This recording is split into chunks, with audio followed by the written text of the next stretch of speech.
Um, Malut away and Persib home 4 points. That's not a bad result, but I think we stole. It should have been 6. Oke, Malut away menang, terus Persib draw 4 poin, nggak jelek, tapi harusnya sih 6. Yeah, obviously it's very disappointing to come out of the game with a draw. We had them the whole game. The team did really well defensively. Also offensively, we gave them a hard time. But we take it as a positive.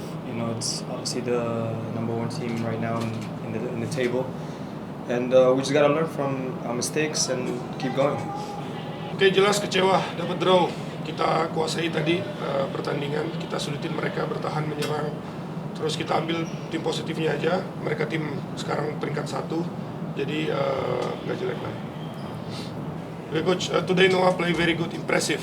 There will be change for the next because in the absence of Taisei also. But we have 11 foreigners, and we can only take 9. So that's about the regulation in the league. Sometimes it's hard decisions, but I try to be fair as possible to the players, and even there I try to rotate, that not every time the same player, they all have dreams, they come from Japan or they come from Argentina, Brazil or whatever, or US, and they have dreams. So, but if you have no injuries, you can only take 9. So, and Kodai and Taisei, they stayed behind, and that is the reason why Taisei was not there. And Noah did very well. In the beginning, not. But now he's doing very well. In every aspect of the game. You don't see that a lot. That players with this creativity, speed, are also very good team players.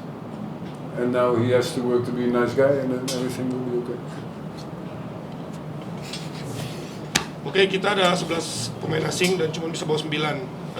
Dan itulah alasan kenapa Taisei nggak bisa datang pada hari ini. Kita akan coba selalu rotasi, coba fair, karena tidak bisa pemain yang sama yang ke pertandingan kan.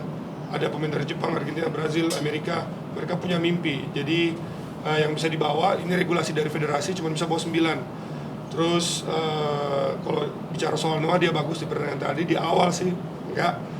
Cuma di semua aspek dia bagus, bisa lihat pemain cepat, pemain kreatif itu juga team player juga gitu. Jadi sekarang tinggal dia jadi orang baik aja.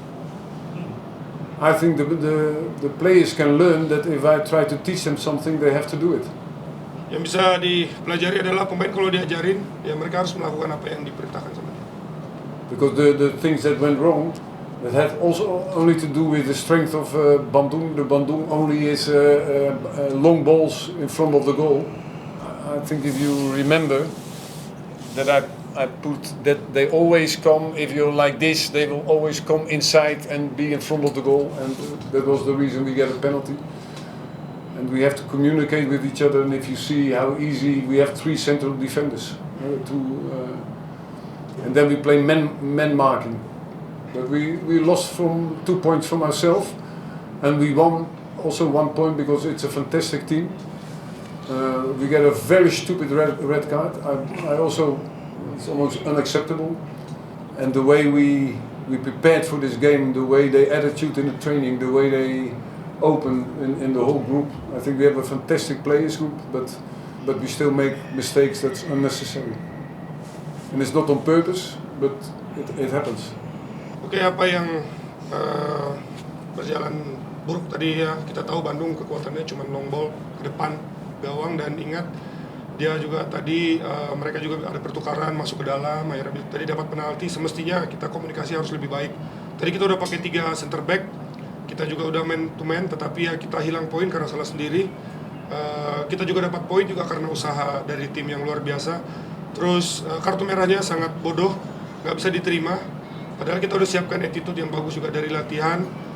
Di latihan mereka juga fantastis, dan kita harus belajar dari kesalahan dan mengurangi kesalahan-kesalahan yang nggak perlu.